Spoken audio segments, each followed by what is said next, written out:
ये क्वेश्चन जो है वो बिहार बोर्ड में पूछा हुआ ये प्रश्न है। ओके, और ये पूछा हुआ है, ये प्रश्न पूछ भी जा सकता है। जो प्रीवियस ईयर होते हैं वो सभी क्वेश्चन इम्पॉर्टेंस होते हैं और इम्पॉर्टेंट होते हैं। ठीक, तो ये आपको बिहार बोर्ड में पूछ भी सकता है। ये मैट्रिक का पूछा हुआ प्रश्न है। ओके, और ये मैट्रिक में जो भी प्रश्न पूछे जाते हैं वो प्रश्न को दोहराया जाता है। ठीक, जैसे कि ये 2011 में पूछा गया था।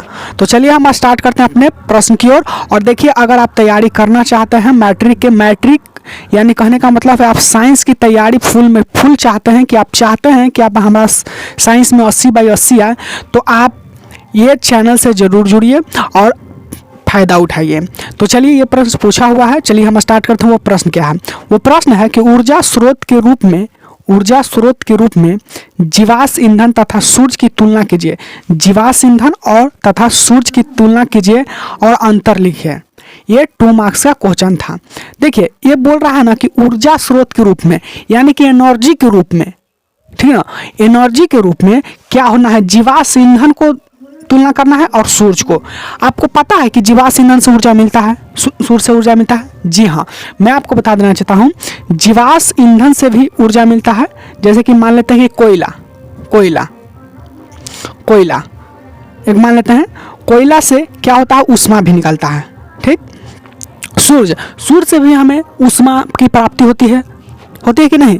तो ऊर्जा के रूप में आपको बताना है, अंतर बताना है, यानी किसमें? जीवाश्म ईंधन तथा सूर्य की तुलना करना है ऊर्जा के रूप में। ठीक, तो चलिए हम स्टार्ट करते हैं। जीवाश्म ईंधन और सूर्य में क्या अंतर है? ठीक, तो चलिए हम स्टार्ट करते हैं। तो जीवाश्म ईंधन और सूर्य की अंतर लिखिए। तो अंतर आपको दिखा रहे हैं, जैसे कि ये जो है इस पार्टी है आपको जीवाश्म ईंधन और ये है सूर्य। ठीक, तो चलिए हम जीवाश्म ईंधन और सूर्य में अंतर देखते हैं। देखिए, हमारा जो पहला अंतर है कि यह ऊर्जा का अनवकरणीय स्रोत है। कौन? जीवाश्म ईंधन। जीवाश्म ईंधन क्या है? ऊर्जा का अनवकरणीय स्रोत।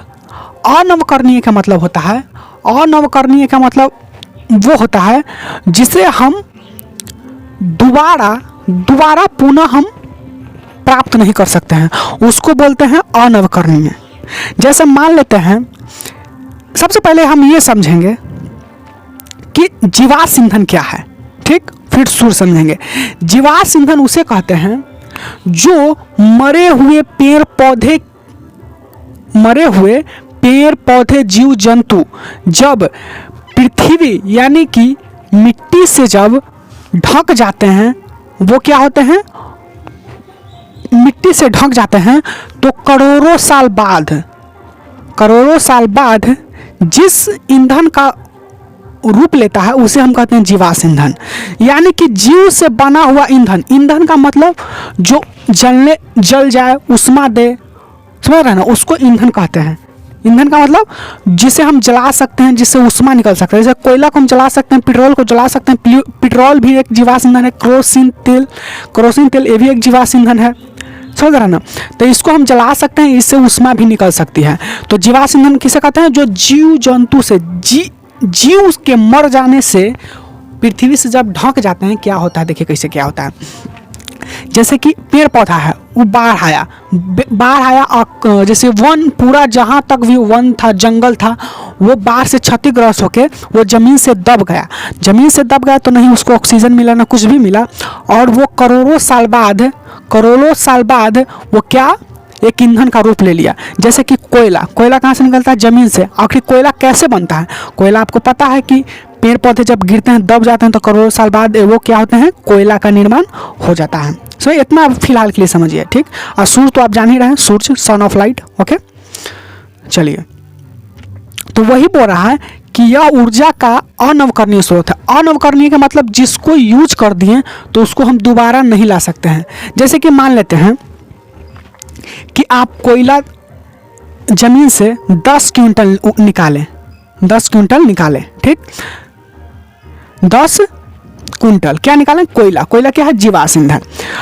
जब 10 क्विंटल निकालें, अगर उसको जला दीजिएगा तो फिर से जला हुआ को आप कोयला बना दीजिएगा? नहीं बना दीजिएगा नहीं। तो उसी को कहते हैं जिसको यूज करने के बाद वो पुनः प्राप्त न हो, उसे कहते हैं अनवकरणीय। ठीक समझिए, अनवकरणीय। अब देखेंगे सूर्य की तरफ, यह ऊर्जा का नवकरणीय स्रोत है। नवकरणीय स्रोत का मतलब समझ रहे हैं? नवकरणीय स्रोत का मतलब होता है जिसको यूज करने के बाद पुनः प्राप्त किया जा सकता है। अब बताइए, सूर्य के प्रकाश जो है, सूर्य का प्रकाश अगर आएगा तो क्या एक दिन आएगा और दूसरे दिन से नहीं आएगा? हो सकता है मौसम की गड़बड़ी के कारण से हो सकता है, लेकिन सूर्य का प्रकाश कभी भी खत्म नहीं होता है, उसको पुनः प्राप्त किया जा सकता है। अगर मान लेते हैं कि वो खत्म होता, मान लेते हैं कि सूर्य का प्रकाश खत्म होता, तो क्या हर समय देखते हैं उतना ही रहता है सूर्य का प्रकाश? अगर ऐसा होता तो पेड़ पौधे मर जाते हैं, क्योंकि सूर्य अगर मान लेते हैं कि आप उसका यूज किया, सूर्य खत्म हो गया, खत्म होता है कभी सूर्य खत्म नहीं होता है। समझ गया? चलिए, ये समझ गया नवकरणीय और अनवकरणीय के में, समझ गए ना? अनवकरणीय जो पुनः प्राप्त नहीं कर सकते हैं, तो ये जीवाश्म ईंधन को यूज करने के बाद नहीं प्राप्त कर सकते हैं। तो ये ऊर्जा का क्या है? अनवकरणीय। और सूर्य क्या है? यह ऊर्जा का नवकरणीय स्रोत है।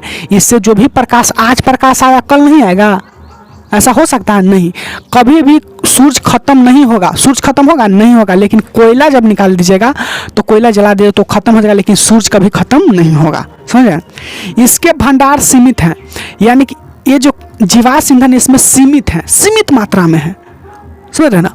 ये क्या है? सीमित मात्रा में। कोयला सीमित मात्रा में है कि नहीं? जिसको जितना उपयोग कीजिए उतना घटेगा। तो ये क्या है? सीमित मात्रा है, कम मात्रा में, एकदम एक परफेक्टली मात्रा है। और ये स्रोत का असीमित है, इससे कितना भी कुछ भी कर लीजिए सूर्य कभी खत्म नहीं होगा। ये असीमित है, ये कभी नहीं खत्म होगा। ठीक, चलिए, यह प्रदूषण युक्त ईंधन है। और ये क्या है? प्रदूषण युक्त ईंधन है। तब बोले कैसे ईंधन प्रदूषण युक्त है? अगर आप कोयला जलाइएगा तो उसमें से धुआं निकलेगा, पोल्यूशन निकलेगा ना, तो इसलिए प्रदूषण युक्त क्या है? ईंधन है।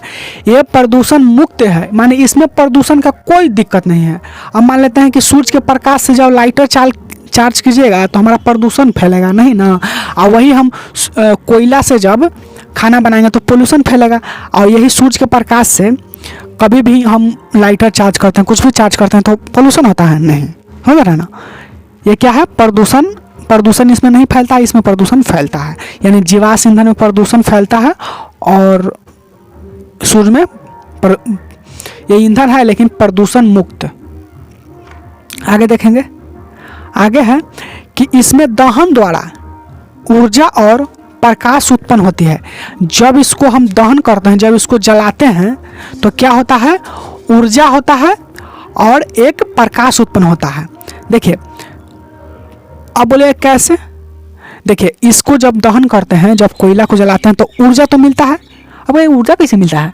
देखिए, आप जैसे कि उसको जलाइएगा ना, जाड़ा के दिन में जलाइएगा ना, तो आपको अगर तापिएगा उसका आग, तो आपको एनर्जी महसूस होगा। देखिए, वो बात बताते हैं, आग में भी ऊर्जा है। जब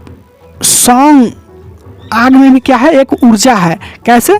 क्योंकि वो हमारे शरीर में प्रवेश करता है उष्मा के रूप में। ठीक, चलिए, तो इसको जब कोयला को दहन करते हैं तो ऊर्जा मिलता है और प्रकाश भी नहीं मिलता है। अब उसको जलाइएगा तो जरूर लाइट मिलेगा। ठीक, अब सूर्य क्या है? इसमें रासायनिक संलयन द्वारा एक प्रकाश उत्पन्न होती है। ठीक, इसमें रासायनिक संलयन द्वारा ऊर्जा और प्रकाश उत्पन्न होती है। ठीक ना? थोड़ा सा मिस्टेक हो गया लिखने में। इसमें रासायनिक संलयन द्वारा ऊर्जा और प्रकाश उत्पन्न होती है। तो ये जो था वो 4 अंतर था जीवाश्म ईंधन में और किसमें? सूर्य में।